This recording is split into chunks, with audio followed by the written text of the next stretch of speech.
Christy did as good of a job as she could have. Managing all of the craziness, all of the Caitlyn mania, all of the hype, all of the media. It was just so much that came with. Players are like, this ain't where I want to be. Over there. Yeah. So you have players that are very significant on this Indiana Fever team that are like, I don't want to be. Personally, here's where I think they didn't do a very good job, and that was with Kelsey Mitchell, who's an unrestricted free agent, because Kelsey Mitchell had a hell of a season this season and I don't think she got the credit that she deserved. Sheryl Swoopes is back at it, stirring controversy with baseless claims about Caitlin Clark and the Indiana Fever, but this time Lexie Hull has had enough. For months Sheryl Swoopes, the so-called legend, has been spreading wild accusations about the team, but this time Paul isn't staying silent. She's taking a stand against the gossip and setting the record straight. So what did Swoopes say this time? Oh, just her usual claims of locker room chaos, a neglected Kelsey Mitchell, and hints that Christy's side's exit was anything but professional. I think Christy did as good of a job as she could have managing all of the craziness, all of the Caitlyn mania, all of the hype, all of the media. There was just so much that came with it. You might be wondering why Swoopes, a Hall of Famer with plenty of accolades, keeps reaching for headlines with these outlandish claims. Is it jealousy or just a desperate bid to stay relevant? Either way, Lexie Hull has had enough and she's here to set the record straight. What's it really like playing alongside Caitlin Clark? Spoiler, it's far from the chaotic picture painted by Swoopes. Swoopes' words might make for catchy headlines, but they crumble when faced with actual evidence from heartfelt stories to laugh out loud. Team moments. Hull's response dismantles Swoopes' shake shy narrative piece by piece. Are you ready for a story that proves teamwork, unity and resilience always outshine gossip and drama? Before we break it down, please don't forget to subscribe to the channel. Are you ready? Let's go. That players are like, this ain't where I want to be. Over there. Yeah, so you have players that are very significant on this Indiana Fever team that are like, I don't want to be here. It's not the first time Sheryl Swoopes has tried to stir up controversy involving Caitlin Clark and the Indiana Fever. Remember her bold declaration that Clark's game wouldn't translate to the WNBA, or when she claimed Clark wouldn't make a splash in a rookie season. Spoiler alert, Clark proved her wrong in record time, setting the league on fire with standout performances and awards that made her the talk of the town. But Swoopes didn't stop there. Earlier this year, she tried to fan the flames of discontent by hinting at locker room toxicity in the Fever, going as far as to suggest that some players didn't want to play alongside Clark. The problem that these stories were built on social media whispers rather than hard evidence. What kind of things do you feel? I'm not in the locker room. No, I am talking about more social media. And when she couldn't back them up, fans and analysts called her out for it. Even respected voices like Nancy Lieberman and Stephen A. Smith openly criticized her speculative approach, pointing out the glaring gaps in her so-called insider knowledge. She got AET with me on the phone and I was like, Sheryl, you know I'm not doing anything to hurt you, I'm just sharing where we're talking, and so our relationship pretty much is not happening at this point. And let's not forget Swoopes' bizarre critique about Clark's NCAA scoring record, where she insinuated that an extra year of college eligibility somehow invalidated Clark's achievements. Once again, facts had the final say. Clark played the same number of seasons as her peers, and the argument fell apart as quickly as it started. It's almost as if Swoopes has built a second career out of doubting Clark, and yet each time her claims fall apart under scrutiny. And I called her as a friend and I said, you know, you can say whatever you want, you can have your own opinion about anybody, but you do have to get the statistics right. I mean, facts matter, and if you just get ahead of this and just say, hey, I made a mistake on my numbers, then this thing is over and everybody respects you for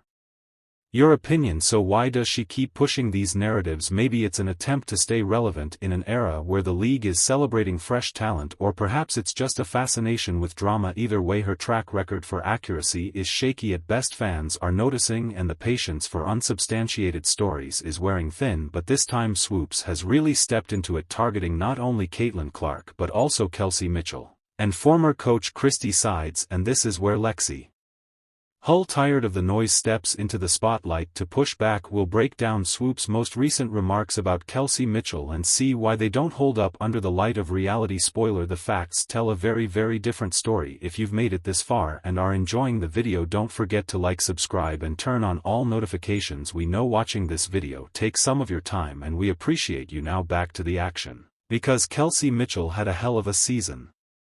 this season, and I don't think she got the credit that she deserved. Sheryl Swoopes' latest target. Kelsey Mitchell in her recent podcast Swoopes claimed that the Indiana Fever weren't recognizing Mitchell's contributions enough. If you believed Swoopes' take, you'd think Mitchell was overlooked and undervalued by her own team, but as usual reality tells a different story. For starters, let's take a look at what team president Kelly Krakoff has said. Koff has consistently praised Mitchell, calling her a cornerstone of the team and emphasizing her vital role in both the Fever's present and future. Statements like Kelsey's impact on the team is irreplaceable and her leadership sets the standard for where we're headed hardly sound like a player being neglected, do they? That's not unusual, and it certainly doesn't change our opinion of how important Kelsey is, and how important she is to returning to this team, so that she's our number one priority, and it's not just management singing her praises.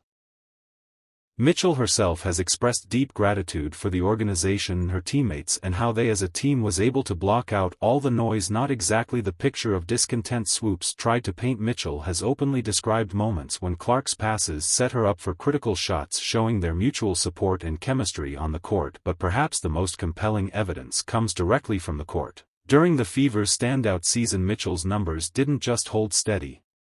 They improved. Analysts have noted that with Clark's assist-heavy game, Mitchell's scoring opportunities increased, making her an even more potent offensive threat. This synergy debunks any narrative of neglect. A lot of people don't understand that either. About Caitlin, you don't know where those passes are going. No, it's going to go to where she thinks you're going to score from. She's like a football, she's passing you into our RTI Manny, Indianapolis finest. So why would Swoopes make such claims? It seems like another chapter in her pattern of trying to sow division and doubt, but this time Lexie Hull has had enough. In response to these allegations, Hull spoke out, underscoring the team's unity and mutual respect. She highlighted behind-the-scenes moments that show just how much the Fever appreciate and uplift each other, like playful banter during practice and team outings that boost morale. Hull's perspective offers an inside look into a team that doesn't just play together, they thrive together.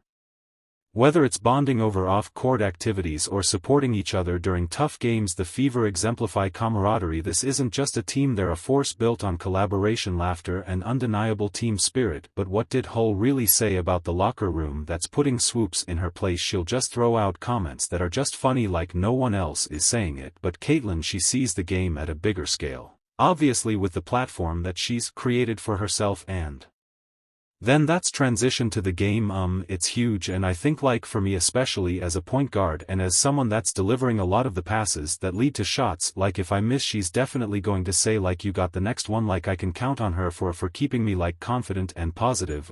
So yeah, I think that just that shows the player that she is and the leader she is as a point guard. Lexie Hull, known for her determined play and steadfast commitment, isn't typically one to speak out on off-court drama, but when Sheryl Swoopes started weaving her latest tale of division, Hull decided it was time to set the record straight. Hull's words carried weight not just because of who she is but because she spoke from a place of first-hand experience. She described the Fever's atmosphere as one filled with support and laughter, painting a vivid picture of practices that were both intense and fun. One standout story involved Caitlin Clark during a tough practice with loud music blaring, showcasing her effortlessly funny side that kept everyone in good spirits. Hull emphasized that these moments were essential for team morale, turning high-pressure practices into opportunities for bonding. There was one game, one practice, Christy like turns on loud music because I can't remember where we were going, but it was we knew the arena was going to be loud, and so she turns on this like loud music, and Caitlin